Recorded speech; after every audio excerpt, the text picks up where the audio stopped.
Samedi dernier, Déborah Grunewald s'est entretenue avec José Garcia dans son émission Dans le rétro sur France Bleu.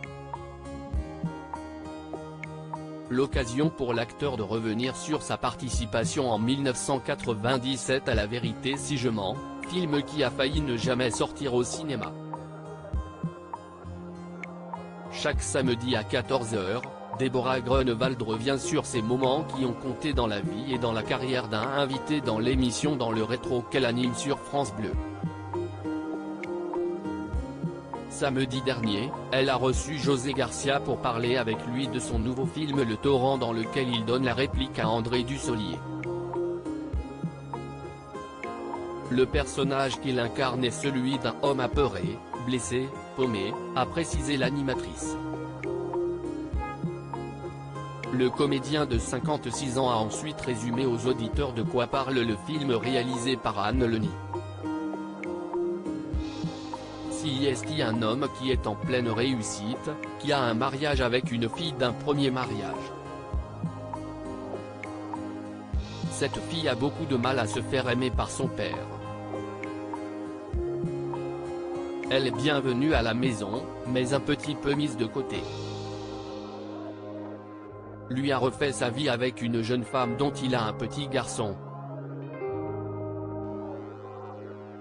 Malheureusement, un soir, il y a une dispute et sa femme disparaît, a-t-il raconté.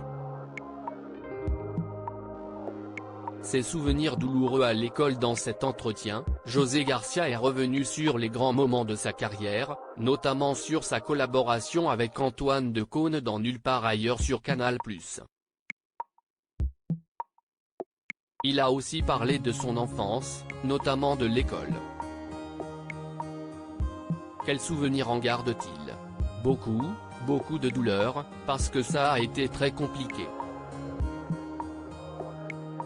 Il a fallu que je déchiffre tout.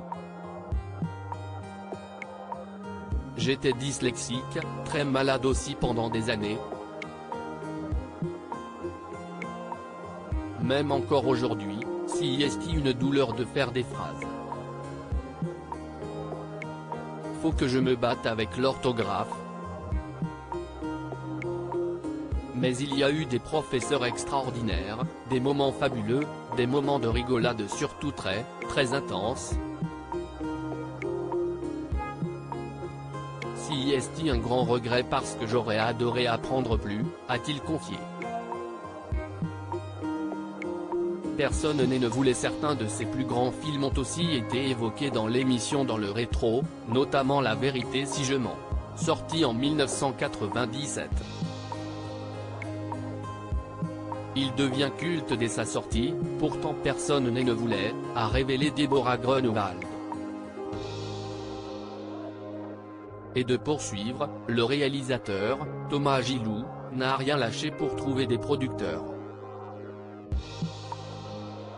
Est-ce que CIST a la clé du succès finalement, ne jamais baisser les bras? Ce à quoi José Garcia a répondu, je ne sais pas. Je ne peux pas vous dire. CIST tellement un miracle. Quand le film est sorti, on s'est fait traiter d'antisémite, de beaucoup de choses et puis tout s'est renversé et CIST devenu ce que CIST devenu. À lire aussi José Garcia bientôt dans un projet avec son sosie hollywoodien.